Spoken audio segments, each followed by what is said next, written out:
Hey everyone, Aaron here from Rudy Visuals. Hope you're all doing well, and in today's video we are checking out this awesome new smartphone gimbal, the Hohem iSteady M7, and seeing the kinds of shots you're able to achieve with a setup like this. Okay, you can go now.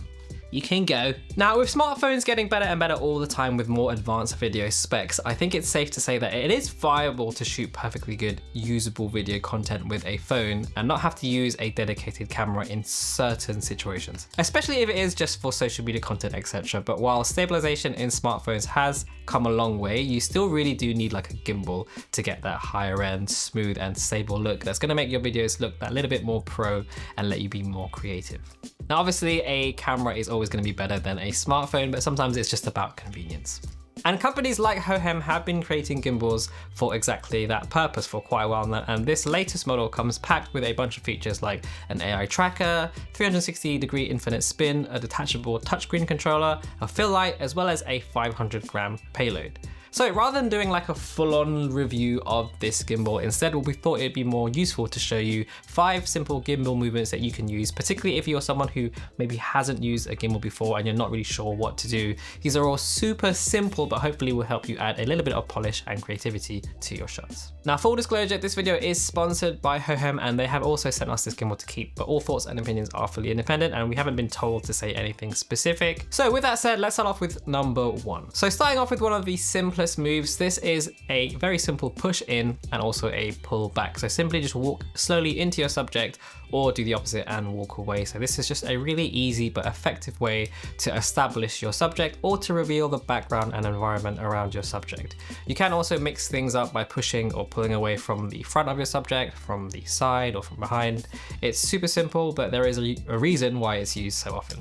Next up, instead of just moving the camera, get your subject to move and follow and track your subject. So this added movement is a great way to get your audience to just feel a little bit more involved in the subject, almost like they're controlling the character like in a third-person video game. You can mix things up here and you can follow from behind, you can follow from the side, from the front, or you could focus in on different parts of a person like their feet. And another cool technique is not just to match the speed of your subject, but go a little bit faster, or maybe go a little bit slower for a different effect. Also, another way to make the shot a bit more interesting is to follow your subject in a non-linear way. So for example, if you're thinking about straight lines, you can do the opposite and you can go around, you could follow your subject around a tree, you can go up and down to show perspective. You can basically just mix things up. So you can go for those straight lines for that polished look, but don't be afraid to just mix things up as well. At number 3 is another really simple but effective one. It's a simple tilt up or tilt down. And as you do this, you can also push into or pull away as you do this to get that extra bit of movement. Again, this is a nice way just to show perspective and get some height into your shot.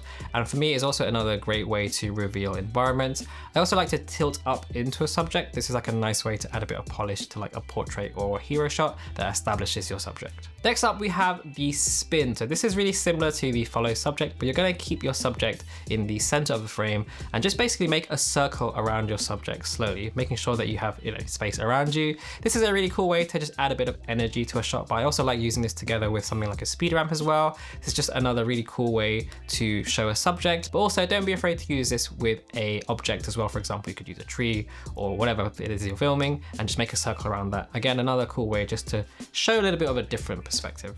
And at number 5, we have the fake drone. So this is a way to sort of emulate the look of a drone when it's taking off. I'm sure we've all seen that kind of shot. What you want to do is just to have the shot starting nice and low, ideally down to the ground, and then literally just emulate a drone as it slowly launches up and flies away. This works really well with a gimbal like the M7 because it can extend, and it also helps if you are on the taller side, which sadly I'm not. But you can also have your shot looking down and following the subject to give that video game type of over the shoulder perspective, or when like a drone is kind of like following you as you're walking along. Again, it works better if you are a bit taller so you can get that height, but the M7 thankfully can extend, so it does give you that little bit extra reach. So there you have it, 5 very simple gimbal movements that you can achieve with a simple phone and gimbal setup. Do let us know if you have any particular gimbal movements that you like to do as well. Always love to hear you guys down there in the comment section below.